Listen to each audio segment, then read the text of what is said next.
Keluarga merupakan bagian penting dalam hidup kita. Dan salah satu hubungan yang paling berharga adalah hubungan antara ibu mertua dan menantunya. Ikatan seperti ini sering digambarkan sebagai hubungan yang penuh gejolak di media.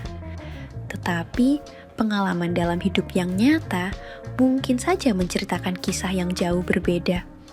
Mari kita telusuri kisah nyata seorang menantu yang melihat peluang langka dalam membangun hubungan yang kuat dengan ibu mertuanya. Cerita berikut ini memang murni pengalaman pribadiku, yang semua itu bermula dari sebuah kepenasaran yang pada akhirnya malahan menimbulkan rasa keterusan pada diriku. Aku menjadi semakin keterusan untuk bisa melakukannya lagi, dan lagi sejak kejadian itu. Kebahagiaan yang aku dapatkan dari wanita yang bukan istriku membuat aku benar-benar melayang jauh tinggi. Perkenalkan, namaku adalah Dika. Umurku 30 tahun. Aku adalah seorang suami dari istriku yang bernama Rania, 28 tahun. Selama 3 tahun hidup bersama dengan istriku, kami belum juga dikaruniai seorang momongan. Sampai suatu saat, ibu mertuaku yang bernama Mami Novita, yang berusia sekitar 51 tahun itu, datang ke rumahku. Dan pada saat itu, aku bisa melihat gelagat yang aneh dari ibu mertuaku itu. Tepatnya, pada saat ia menanyakan perihal, kenapa aku dan istriku belum juga bisa memberinya seorang cucu yang lucu dan imut. Sambil menanyakan hal itu, matanya seringkali tertangkap olehku, sedang melirik terus ke satu arah yang paling istimewa dariku. Aku memang mempunyai sesuatu yang cukup bagus dan banyak disenangi oleh kaum Hawa selama ini. Dengan tinggi 170 cm, berat 60 kg, kulit sawo matang, tentunya menjadi satu daya tarik tersendiri bagi seorang wanita. Tentu saja tidak terkecuali ibu mertuaku tersebut. Dari caranya melihatku seperti itu, sepertinya dia tengah bertanya-tanya dalam hatinya. Apakah menantuku itu yang tidak bisa menanamkan benih? Tetapi kok tidak mungkin kalau dilihat dari alatnya itu? Itulah kira-kira. Beberapa hari setelah kedatangan ibu mertuaku ke rumahku, hari itu aku melihatnya di jalan yang mana waktu itu aku akan pergi ke rumah saudaraku. Tetapi setelah aku melihat ibu mertuaku itu, tiba-tiba saja aku mempunyai pikiran lain. Segera saja aku pun mengikuti ibu mertuaku itu yang sepertinya tengah menuju ke rumahnya. Karena ibu mertuaku itu pulang ke rumahnya, akhirnya aku pun memutuskan untuk menemuinya di rumahnya.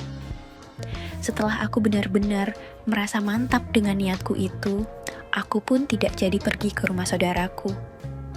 Karena jujur saja aku penasaran juga dengan ibu mertuaku itu. Apalagi setahuku bapak mertuaku juga jarang sekali ada di rumah, karena sibuk bekerja di luar kota. Ibu mertuaku itu memang hanya memiliki satu orang putri, yaitu istriku itu. Sejenak setelah ibu mertuaku memasuki rumahnya, aku pun diam sejenak untuk mematangkan semua rencanaku. Setelah aku benar-benar mempunyai alasan yang tepat, aku pun langsung saja memberaniakan diri untuk mendatangi ibu mertuaku di rumah tersebut. Dan setelah aku berhasil mengatasi rasa gugupku, akhirnya aku pun memberaniakan diri untuk memencet bel yang ada di rumahnya itu. Tidak lama kemudian, ibu mertuaku pun membukakan pintu rumahnya dan menyapaku. Mas Dika, tumben datang kemari." "Iya, Bu," sahutku singkat saja. "Ya sudah, ayo Mas, silakan masuk," lanjut ibu mertuaku mempersilahkan aku untuk masuk ke dalam rumahnya. "Bapak mana, Bu?" tanyaku sembari berjalan mengikutinya. "Bapak mertua kamu belum pulang dari luar kota sudah ada 3 bulan ini, Mas," jawab ibu mertuaku yang tampak sedih. Wah, kebetulan sekali kalau begitu, berarti saat itu yang ada di rumah saat itu hanya aku dan ibu mertuaku. Gumamku dalam hati. Terus saja, aku pun melangkahkan kakiku mengikutinya menuju ke ruang tamu dengan perasaan yang tidak menentu. Akan tetapi, sudah kepalang tanggung pikirku saat itu, sudah tidak mungkin lagi aku bisa mundur dari rencanaku itu. Karena sebenarnya aku selama ini juga begitu menaruh perhatian lebih pada ibu mertuaku itu. Bahkan aku juga sangat berharap sekali untuk bisa mendapatkan kesempatan itu dengannya. Ibu mertuaku yang dengan tinggi yang kurang lebih 165 cm dan aku perkirakan beratnya 45 kg. Saat itu terlihat di mataku begitu cantik dan menawan. Apalagi saat itu kesan rewel yang ditunjukkannya pada saat datang ke rumahku waktu itu, saat itu tidak ada sama sekali. Justru aku melihat bahwa kesan yang diberikan padaku saat itu begitu ramah. Setelah sampai di ruang tamu, selanjutnya ibu mertuaku pun langsung mempersilahkan aku untuk duduk. "Mau minum apa, Mas?" tanya ibu mertuaku. "Tidak usah repot-repot, Mam," jawabku dengan gaya basa-basi bangsa timuran. Padahal saat itu aku penuh harap. Hehehe. Akhirnya ibu mertuaku pun tanpa banyak tanya lagi, langsung saja melangkah pergi meninggalkan aku di ruang tamu itu. Beberapa lama kemudian, ibu mertuaku pun datang dengan membawa secangkir kopi kesukaanku dan segelas teh untuknya sendiri, serta beberapa wadah cemilan. Selanjutnya, ibu mertuaku pun memulai pembicaraan sekaligus untuk mencairkan suasana di saat itu. Seolah-olah ibu mertuaku itu tahu kalau aku begitu gugup dan grogi bertemu dengannya dan hanya berdua saja. Pada saat itu, harus aku akui kalau ibu mertuaku adalah seorang wanita yang bisa membuat pembicaraan menjadi lebih santai pada saat berduaan seperti itu. Berbeda sekali pada saat berbicara di hadapan istriku. Ditambah lagi mungkin dengan wawasan yang dimilikinya yang cukup luas. Sehingga ibu mertuaku pada saat itu seperti yang tidak pernah kehabisan bahan pembicaraan layaknya seorang penyiar radio saja. Semakin jauh kami berbicara, justru aku semakin kehilangan rasa gugup dan grogiku yang sejak tadi menghinggapiku. "Silakan diminum kopinya, Mas," ucapnya dengan senyumnya yang ramah. "Oh, iya, Mam. Terima kasih," sahutku seraya langsung saja aku teguk minuman yang disuguhkannya itu. Alangkah segarnya kopi buatan ibu mertuaku itu aku rasakan. Akan tetapi, pada saat itu juga aku jadi semakin berhayal. Seandainya saja aku nantinya akan mendapatkan suguhan yang lainnya juga, alangkah senang dan bahagianya aku. Apalagi tadi itu kan ibu mertuaku bilang kalau suaminya itu sudah 3 bulan tidak pulang-pulang, pastinya juga lagi kangen-kangennya. Setelah cukup lama, kami berdua berbicara, ibu mertuaku akhirnya menanyakan perihal aku dan istriku yang sudah cukup lama tidak kunjung memberinya seorang cucu. Rupa-rupanya, ibu mertuaku juga sudah menyimpan sebuah perasaan yang kurang lebih mirip denganku. Akhirnya, ibu mertuaku pun dengan perlahan menyampaikan perasaannya padaku. Yang mana, kalau ibu mertuaku itu sebenarnya kurang percaya kalau aku tidak mampu untuk menanamkan bibit unggul. Sedangkan aku juga mempunyai keinginan pada ibu mertuaku untuk membuktikan ucapannya itu akan kemampuanku yang sebenarnya. Agar tidak lagi ada rasa penasaran di antara kami berdua. Ibu mertuaku yang mengetahui kalau selama ini aku begitu menaruh perhatian padanya, tahu-tahu sudah berdiri dan melangkah mendekatiku dengan penuh kasih, bagaikan dengan pacarnya saja memperlakukanku kala itu. Sehingga aku pun agak canggung menerima perlakuan yang diberikannya itu. Karena jujur saja, apa yang dilakukan oleh ibu mertuaku saat itu sungguh jauh berbeda dengan cara istriku selama ini. Saat itu, aku merasa diperlakukan layaknya seorang pria yang sebenar-benarnya. Ibu mertuaku saat itu tidak menunjukkan sikapnya bahwa dia itu hanya menginginkan kesenangannya sendiri, tetapi justru menunjukkan sikap seorang wanita yang telah begitu banyak makan garam. Sehingga, dalam waktu yang relatif singkat, ibu mertuaku itu mampu membuat angan-anganku pun spontan melambung tinggi. Setelah aku mulai memberikan sambutanku, ibu mertuaku pun langsung mengajakku menuju ke kamarnya.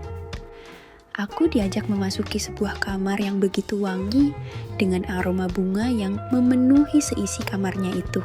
Ketika aku masih terkesima dengan keadaan kamarnya itu, tiba-tiba saja ibu mertuaku sudah memulainya kembali.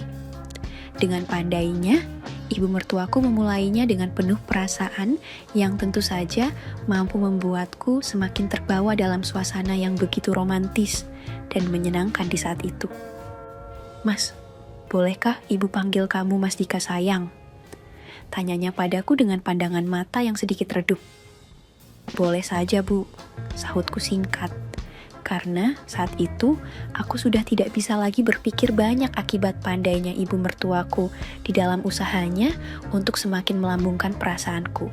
Tentu saja aku pun tidak tinggal diam. Aku dengan penuh semangat dan kasih sayang juga terus berusaha semaksimal mungkin untuk membuat ibu mertuaku itu juga merasa senang dan bahagia. Sehingga nantinya tidak akan menyesal karena telah dengan sukarela memberikan kesempatan itu untukku. "Sayang, jangan panggil ibu begitu, panggil saja cintaku supaya lebih serasi," pintanya dengan senyumnya yang manis banget. "Iya cintaku," sahutku dengan penuh kasih sayang. Berkat usahaku yang secara konsisten itu, pada akhirnya benar-benar mampu membuat ibu mertuaku senang. Sehingga dengan setengah berbisik, memintaku untuk segera memulainya saja pada tujuan inti dari apa yang kami kerjakan berdua saat itu. Aku yang sebenarnya sudah dari tadi ingin menyempurnakannya, tapi masih ragu untuk mengatakannya. Setelah mendapatkan perintah yang seperti itu pun, tentu saja tidak menyia-nyiakannya. Setelah ibu mertuaku memberikan jalan seluas-luasnya bagiku, dengan perlahan dan penuh penghayatan, aku pun segera menyempurnakannya, yang disambut dengan sukacita oleh ibu mertuaku. Akhirnya, hari itu aku dan ibu mertuaku pun sama-sama mendapatkan jawaban atas rasa penasaran yang ada selama ini, yaitu kalau aku begitu penasaran ingin mendapatkan kesempatan yang seperti itu. Sedangkan ibu mertuaku penasaran kalau aku itu semestinya mampu memberikan cucu untuknya. Hal itu diyakini oleh ibu mertuaku, karena pada saat aku sedang bersamanya, itu aku berhasil mengantarkannya sampai di puncak dengan sangat sempurna, sebanyak 2 kali. Sedangkan aku belum apa-apa. "Bu, cintaku, ini di mana, Bu?" ucapku kala itu. "Di dalam aja sayangku, berikan aku cucu." "Ish, jangan panggil ibu gitu cintaku," sahutnya. Barulah pada saat ibu mertuaku menemukannya di yang ketiga kalinya, aku pun juga menemukannya untuk yang pertama kalinya. Sehingga ibu mertuaku tentu saja sangat kagum padaku. Sehingga hari itu, aku benar-benar telah berhasil membuat ibu mertuaku jatuh cinta padaku dengan yang sebenar-benarnya. Sejak kejadian, di hari itulah ibu mertuaku tidak lagi mempersoalkan masalah cucu lagi. Yang tentunya, dengan satu syarat, aku harus sering-sering menengoknya pada saat suaminya itu berada di luar kota.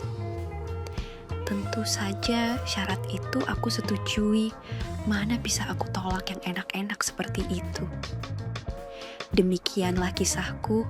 Pesan moral yang bisa kita ambil dari kisahku ini adalah perlakukanlah ibu mertua kita dengan baik, pasti dia juga akan baik pada kita. Tamat. Begitulah kisahku dengan Mami Novita yang merupakan ibu mertuaku sendiri, di mana beliau sangat penasaran denganku yang tidak kunjung memberikan beliau cucu. Sekian dulu ceritaku hari ini, semoga ada pelajaran yang dapat dipetik. Terima kasih. Sekali lagi, tidak pernah lupa Mimin ingin mengingatkan bahwa tidak ada maksud untuk merusak moral. Tapi di sini, kami selaku admin channel Makyem hanya berbagi pengalaman dari viewer saja yang tentu saja tidak untuk ditiru. Terima kasih sudah mau mendengarkan kisah nyata ini. Ambil baiknya dan buang buruknya dari cerita kisah ini. Semoga hal seperti ini tidak terjadi kepada kita semua bosku, dan semoga kita semua dilindungi dari mara bahaya. Amin ya Rabbal Alamin. Terima kasih. dan sampai jumpa di cerita selanjutnya. Jangan lupa like, komen, share, dan subscribe. Oh iya, kira-kira kalian semua, bosku yang terhormat, kepengen kisah-kisah yang seperti apa lagi nih? Tolong berikan komentar-komentar kalian di video ini ya.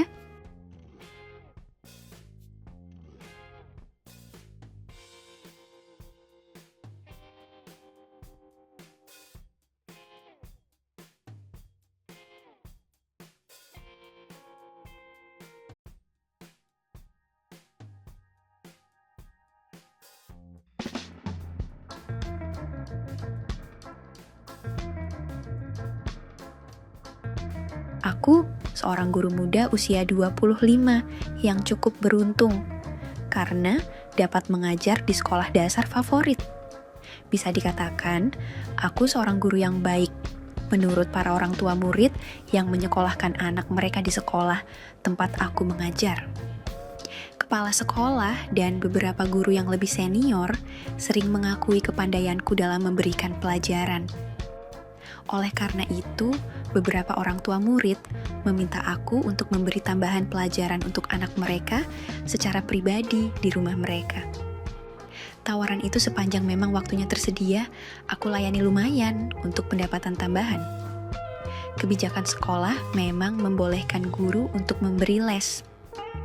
Aku menikah dengan seorang wanita yang cantik dari keluarga yang cukup kaya, dan inilah keberuntunganku yang lainnya. Dan masih ada lagi satu keberuntungan yang sangat luar biasa. Apakah itu? Aku mendapatkan kesempatan melakukannya dengan mama mertuaku. Loh, kok bisa?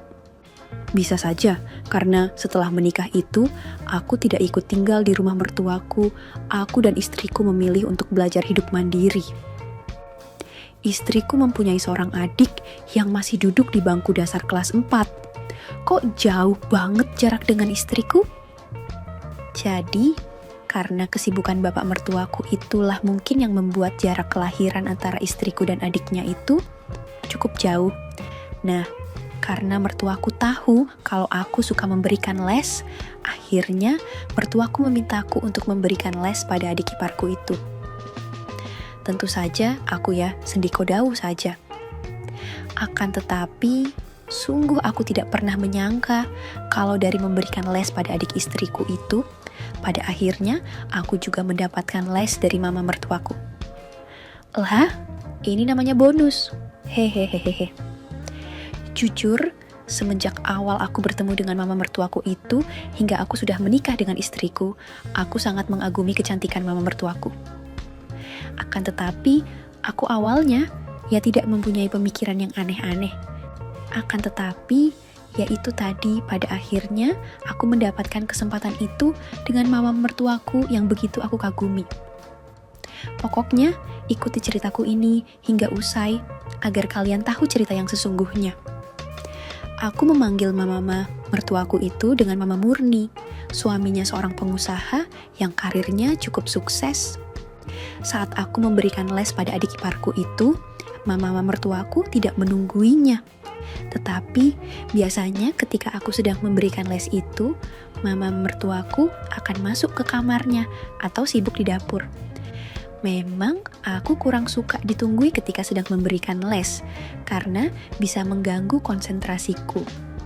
Kurang lebih 15 menit sebelum les selesai, Mama Murni biasanya akan keluar dan duduk di sofa. Setelah selesai les, adik iparku itu pasti langsung masuk ke kamarnya dan menyambung belajar. Sementara aku ngobrol dengan Mama Murni. Dari situlah aku tahu sedikit tentang latar belakangnya. Sebagai informasi, aku memberikan les di rumah ibu mertuaku itu di waktu malam, yaitu pukul 18.00 hingga 19.30. Kadang kala papa mertuaku juga ada. Itu kalau dia sedang pulang cepat dari kerjanya. Hubunganku dengan mereka bisa dikatakan sangat baik. Mereka memang suami istri yang menyenangkan, apalagi mereka telah mau menerima aku menjadi menantunya. Meskipun aku seorang guru, bukan pengusaha. Mama Murni sewaktu di rumah gemar memakai baju yang tertutup, yaitu dengan berhijab. Hal inilah yang membuatku suka dan penasaran. Seperti apakah yang ditutupinya dengan sangat baik itu? Akan tetapi, aku juga tidak mau gegabah karena dia adalah ibu mertuaku. Bisa berabe urusannya kalau sampai dia marah dan melaporkannya pada suaminya. Aku kadang kala juga mencuri pandang pada ibu mertuaku itu. Bahkan terkadang, kalau aku sampai melamun, biasanya sahabat sejatiku itu pasti bergerak dengan sendirinya. Aku sering membayangkan untuk dapat kesempatan dengannya. Mama Murni sangat pandai menjaga diri, sehingga di usianya yang sudah tidak muda lagi, itu masih saja bersinar kecantikan dan pesonanya. Pulang dari rumahnya itu, biasanya aku akan langsung mengajak istriku demi meredakan gejolak yang ada. Tentunya sambil aku membayangkan kalau aku sedang bersama ibu mertuaku itu. Terkadang, istriku juga merasa heran dengan kemauanku yang seperti itu. Akan tetapi, sebagai istri yang baik, tentu dengan sukacita selalu bersedia. Apalagi aku tidak pernah membuatnya kecewa. Apalagi kalau aku sedang membayangkan ibu mertuaku, istriku pasti bisa dapat berulang kali. Hari berganti hari, tanpa terasa, sudah hampir 6 bulan aku memberikan les pada adik istriku. Hasil yang diperoleh memang baik, karena adik istriku itu bisa mendapat ranking 3 besar di kelasnya. Aku jelas bangga, Mama Murni juga bangga, dan mengucapkan terima kasih banyak kepadaku. Papa mertuaku yang cukup ramah itu, jika ketemu denganku selalu mengajak diskusi mengenai beberapa hal, aku layani saja demi rasa hormatku. Setelah mengetahui kemajuan adik iparku itu, akhirnya kedua mertuaku memintaku untuk terus memberikan les itu pada adik istriku. Aku pun setuju saja.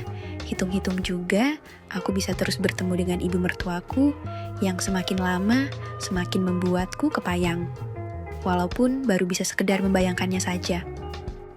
Malam itu, seperti biasa, aku pergi ke rumah mertuaku untuk memberi les. Kebetulan, saat itu papa mertuaku pas ada di rumah. Habis memberikan les, seperti biasa, aku diberi makanan kecil dan minuman pelepas dahaga. Mama Murni dan suaminya malam itu menemaniku duduk bersama dan mengobrol. Mas Indra, sapa papa mertuaku memulai pembicaraan.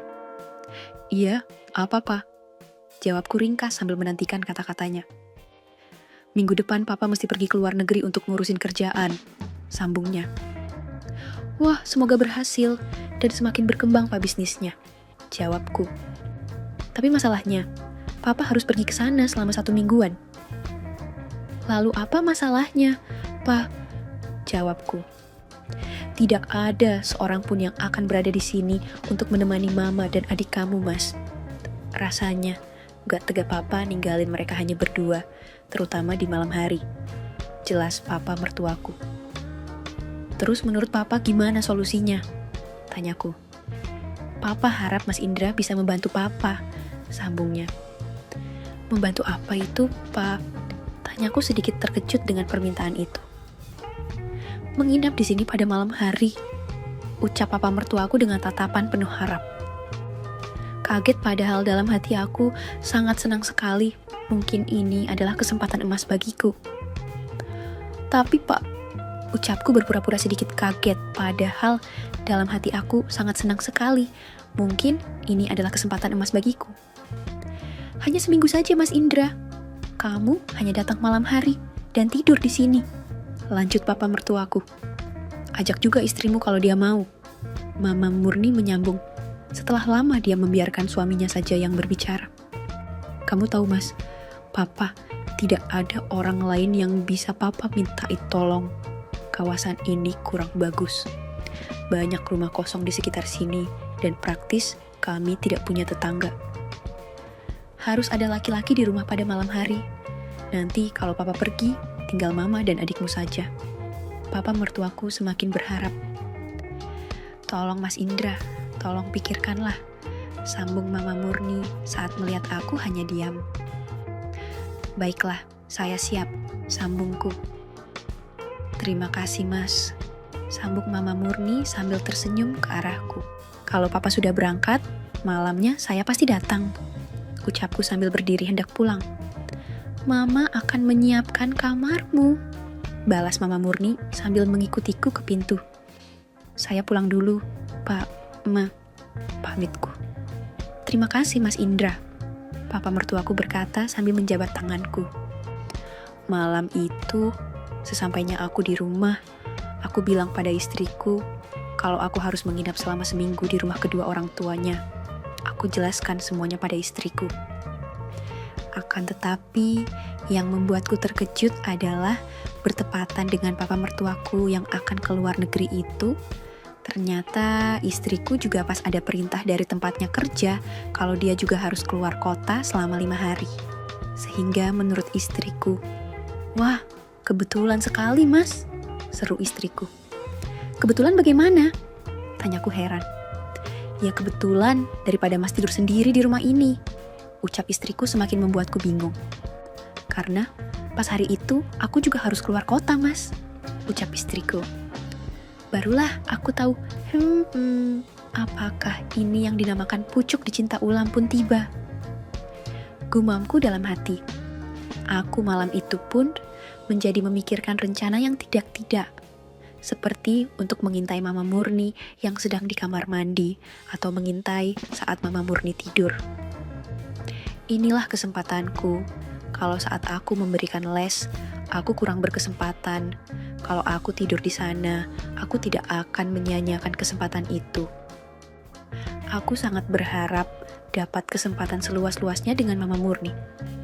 Membayangkan itu, aku jadi ingin segera saja aku tarik istriku untuk mendaki puncak. Aku sampaikan alasanku pada istriku sebelum nanti lama tidak dapat jatah, aku ambil saja malam itu. Istriku pun hanya tersenyum dan menyambutku. Minggu malam, jam menunjukkan pukul 10.30 malam, aku tiba di pekarangan rumah Mama Murni. Suasana agak sunyi, hanya dari kejauhan terdengar gonggongan sesekali yang memecah kesunyian. Aku masuk dan aku rapatkan lagi pintu pagar itu sekaligus menggemboknya. Aku sebelumnya memang telah diberitahu untuk langsung mengunci pagar itu. Selesai mengunci pagar, aku pun mengetuk pintu rumahnya. Diam, tidak ada jawaban. Aku ketuk lagi berulang kali, masih gak ada suara. Hatiku mulai was-was. Jangan-jangan ada sesuatu yang terjadi kepada mereka berdua di dalam. Sebentar, aku dengar suara Mama Murni menyahut. Kemudian pintu dibuka, aku lihat Mama Murni seperti yang aku bayang-bayangkan, yaitu hanya pakai handuk. Tapi handuk itu kelihatannya tidak cukup mampu untuk menyembunyikan keindahan yang selama ini menjadi bayanganku. Silahkan masuk mas, suruhnya. Aku pun masuk dan sewaktu melintasinya, aroma harum sabun terhirup olehku. Aku menoleh lagi ke belakang. Mama Murni sedang mengunci lagi pintu rumahnya. Aku melihatnya dari arah belakang. Wow, malam itu pun menjadikan perasaanku semakin tidak menentu.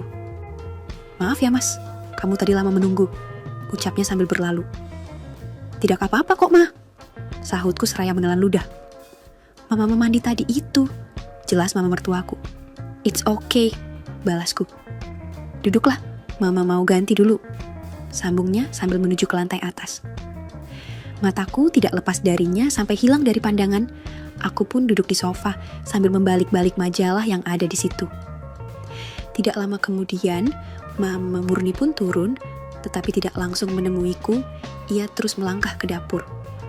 Tidak berselang lama, Mama mertuaku pun datang ke ruang tamu dengan 2 gelas air sirup di tangannya. Mama Murni mengenakan pakaian tidur warna pink dan tidak berhijab seperti biasanya, sehingga menampakkan bayangan-bayangan yang indah di mataku.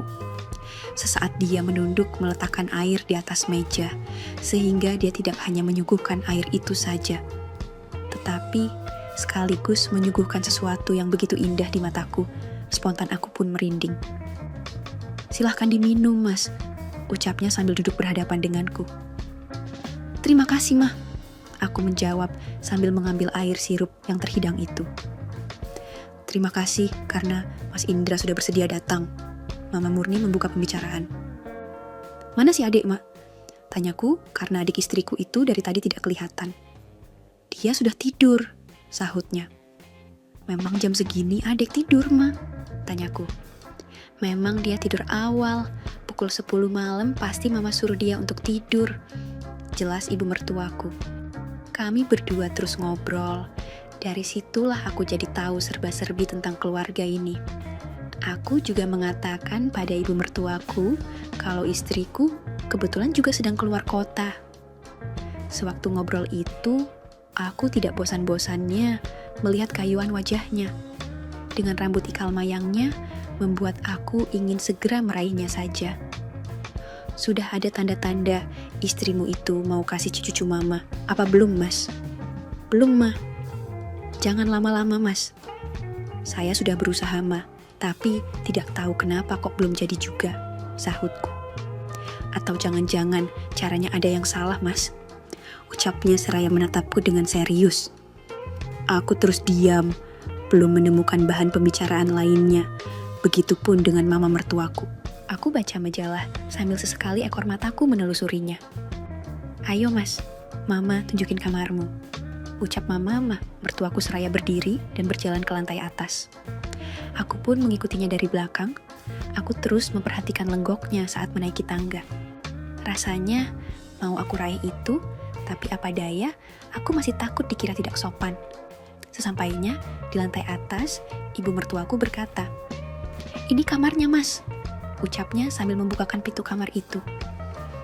"Mama harap kamu suka dan nyaman tidurnya," ucapnya lagi setelah masuk ke dalam kamar itu. "Iya, Ma. Terima kasih," balasku. "Mama mau tidur dulu. Kalau Mas Indra mau menonton TV, silakan di ruang tamu itu. DVD player pun juga ada. Selamat malam, Mas," ucapnya dengan senyum manisnya seraya meninggalkanku. Selanjutnya, aku lihat ibu mertuaku pun masuk ke kamarnya. Aku turun lagi ke ruang tamu untuk menonton TV. Semakin lama, mataku pun semakin mengantuk. Kulihat jam, menunjukkan pukul 2.30 pagi, aku matikan TV itu lalu ke lantai atas. Saat aku melintasi kamar Mama Murni, aku dapati pintunya tidak tertutup dengan rapat. Timbul niat di hatiku untuk melihatnya. Pelan-lahan aku buka pintunya, lalu aku masuk ke dalam kamarnya. Mama Murni sedang tidur nyenyak, menghadap ke arahku. Aku menatapnya yang sedang nyenyak tidur itu. Aku tatap sepuasnya sambil mengusap si sahabat sejatiku. Aku dekatkan mukaku ke arah wajahnya. Agak lama aku seperti itu. Rasanya aku mau langsung saja memulainya. Tetapi kembali timbul kesadaranku bahwasanya waktu masih banyak. Kalau terlalu terburu-buru, takutnya justru semua rencanaku akan berantakan. Kemudian aku keluar dari kamarnya dan menutup pintu kamarnya. Aku masuk ke kamarku dan tidur. Sebelum tidur, aku sempat membayangkan pemandangan tadi itu. Akhirnya, aku pun tertidur. Sedang damai-damainya, aku di alam mimpi, pintu kamarku diketuk. Kedengaran suara Mama Murni yang menyuruh aku bangun, rupa-rupanya sudah pagi. Aku bangun, cuci muka dan turun. Kelihatan Mama Murni sudah menunggu aku dengan 2 cangkir teh di atas meja. Ia masih berpakaian tidur. Aku minum teh yang sudah dihidangkannya itu. Malam pertama belum spektakuler. Bagaimana di malam kedua, guys? Di malam kedua, seperti biasa, aku tutup dan kunci pagar rumahnya. Saat pintu rumah dibuka, Mama Murni aku lihat sudah berpakaian tidur sejenis daster, tetapi masih harum aroma parfumnya. Setelah itu, aku dipersilahkan minum sambil kami ngobrol ngalor ngidul sampai mata mengantuk. "Mas Indra, Mama mau tidur dulu," katanya sambil melihat jam dinding yang menunjukkan pukul 11.30 malam. "Oke, Ma," balasku singkat. Mama Murni berlalu meninggalkanku sendirian di ruang tamu. Aku memperhatikan lenggoknya itu hilang dari pandangan. Aku masih di ruang tamu nonton TV, sendirian, sunyi. Tiba-tiba Mama Murni turun dan terus ke dapur. Ketika itu, jam menunjukkan pukul 12.30 malam. "Mungkin haus," kata hatiku. Tidak lama kemudian, Mama Murni kembali dan terus menaiki anak tangga. Tiba-tiba, "Auh, ah!" Terdengar jeritan Mama Murni di tangga. Aku spontan berlari ke arahnya dan aku dapati dia terjatuh di atas tangga sambil tangannya memegang pergelangan kaki kirinya. Mukanya berkerut menahan sakit. "Kenapa, Ma?" Tanyaku seraya duduk di hadapannya. "Mama terkilir, Mas," ucapnya seraya meringis. "Mana yang sakit, Ma?" Tanyaku. Dia menunjukkan ke arah pergelangan kaki kirinya. "Mana saya lihat," balasku sambil memegang dan memijit-mijit mencari yang sakit. Dengan pengalaman saat di pramuka, aku tahu sedikit menangani hal seperti ini. Aku terus memijit dan mengurut daerah pergelangan itu, sesekali dia menjerit kecil karena kesakitan. "Bisa jalan, Mak?" Aku bertanya. Mama Murni tidak menjawab. Ia terus bangun, mencoba untuk berdiri. "Tak bisa, Mas," jawabnya mengerutkan muka. "Mari, Ma, saya bantu," balasku terus berdiri. Mama Murni setuju. Ia memegang leherku dengan tangan kirinya. Aku memapahnya naik. Aku memapahnya perlahan-lahan. Aku teruskan langkah, tiba-tiba kakinya tergelincir lagi. Dia hampir terjatuh. Aku segera menyambut dengan melingkarkan kedua tanganku. Mama Murni juga turut bergantung di leherku dengan kedua tangannya. Saat dalam situasi itu, aku jadi tahu dia tak pakai aksesoris. Aku simpulkan Mama Murni. Mungkin kalau tidur dia tak pernah memakainya. Gumamku dalam hati.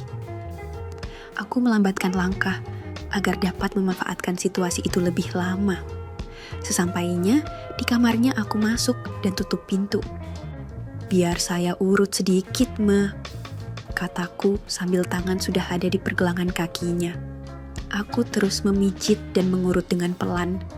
Aku alurkan urutan dari atas ke bawah hingga ke jari kakinya. Agak lama aku mengurut sekitar daerah sakit itu. "Masih sakit, Ma?" tanyaku. "Sudah kurang sedikit," sahutnya. Aku terus mengurut, aku semakin nekat. Mama mertuaku seperti membiarkannya. Hanya sesekali wajahnya berkerut menahan sakit. Aku teruskan mengurut. Keinginan itu datang dan semakin sulit dibendung lagi. Aku lihat Mama Murni diam saja. Aku semakin jauh lagi dalam melangkah. Tidak nampak tanda protes di wajahnya. Matanya kelihatan terpejam. Kesempatan semacam ini jarang terjadi, pikirku. Pinter ngurut juga ya. Aku terkejut. Bersamaan dengan itu, aku melepaskan tanganku. "Tolong pijat bahu Mama juga, Mas," pintanya. Lega hatiku. Aku pikir dia mau marah, tetapi rupa-rupanya mau aku pijat yang lainnya juga. Mama Murni bangun duduk dan membelakangiku. Selanjutnya, aku menjalankan perintahnya. Semakin lama, Mama mertuaku pun semakin membuka peluang itu untukku. Tentu saja, aku tidak menyia-nyiakan kesempatan itu. Seakan mendapat angin, aku pun segera memulainya. Dan ternyata, Mama mertuaku pun menyambutnya. Mata kami bertatapan, tiada kata-kata yang keluar. Entah siapa yang maju duluan, tahu-tahu sudah terjadi. Aku sungguh bahagia sekali malam itu, karena akhirnya berhasil dengan seorang wanita yang telah lama menjadi impianku. Berselang hampir 1 jam, mencoba berbagai cara. Akhirnya, kami berdua pun mencapainya secara bersama-sama. Aku letih. Begitu juga dengan Mama Murni, setelah berdayung di lautan yang indah itu. Pelan-lahan, matanya dibuka, aku pandangi dan terlihat terpancar kebahagiaan di wajahnya. Aku juga begitu. Malam itu, kami tidur bersama. Menjelang subuh, aku terjaga dengan semangat baru. Mama Murni aku bangun. Ternyata dia pun menginginkannya. Dan sekali lagi, kami belayar bersama ke Pulau Impian lagi. Akhirnya, terdampar juga di pantai Pulau Impian itu dengan sukses untuk kedua kalinya. Setelah pagi kami bangun, saat aku turun, telah terhidang 2 cangkir teh di atas meja. Kami minum, dan aku meminta diri untuk pulang. Di muka pintu sebelum pulang, Mama Murni memberikan tanda kasih sayangnya dan mengingatkan aku agar datang lagi malam nanti. Aku mengangguk sambil tersenyum penuh arti. Masih ada lagi 5 malam sebelum suami Mama Murni pulang. Setiap malam, akan aku manfaatkan sebaik-baiknya untuk mendapatkan kesenangan yang tiada tara itu. Dan selama 5 malam, itulah aku memiliki kesempatan dengan mama mertuaku dalam berbagai cara dan tempat. Aku tidak lagi tidur di kamar tamu, tetapi di kamar Mama Murni. Mama Murni menyukaiku, bukan hanya di dalam kamar, malah di dalam kamar mandi juga. Ada kalanya saat mandi di waktu malam atau pagi. Aku semakin tahu kalau suami Mama Murni jarang bersama dengan Mama Murni karena terlalu sibuk. Sebab itulah Mama Murni merelakannya untukku. Mama Murni juga memberitahuku bahwa dia sebenarnya gembira sekali saat tahu suaminya akan keluar negeri selama beberapa hari dan aku akan menemaninya selama suaminya pergi itu. Jadi, kesempatan itu tidak disia-siakannya. Mama Murni sengaja mencari jalan agar dapat denganku. Rupanya, Mama Murni sengaja berpura-pura jatuh di tangga untuk memancingku. Malam terakhir menjelang suaminya akan datang, kami berdua habiskan waktu itu terus untuk mendaki lagi dan lagi tanpa merasa capek. Keesokan paginya aku pulang. Sebelum pulang, Mama Murni mengucapkan terima kasih karena aku telah bersedia menemaninya selama suaminya tidak ada. Aku juga mengucapkan terima kasih atas apa yang diberikannya. Mama Murni menyatakan bahwa dia juga sangat bahagia. Dia mengatakan kalau tidak pernah mendapat kebahagiaan yang seperti itu dari suaminya. Hubunganku dengan Mama Murni tetap terus berjalan. Sayangnya sampai saat ini, suami Mama Murni belum ada keperluan keluar negeri lagi. Tamat. Begitulah kisahku dengan Mama Murni, Mama mertuaku sendiri. Sekian dulu ceritaku hari ini. Semoga ada pelajaran yang dapat dipetik. Terima kasih. Sekali lagi, tidak pernah lupa, Mimin ingin mengingatkan bahwa tidak ada maksud untuk merusak moral.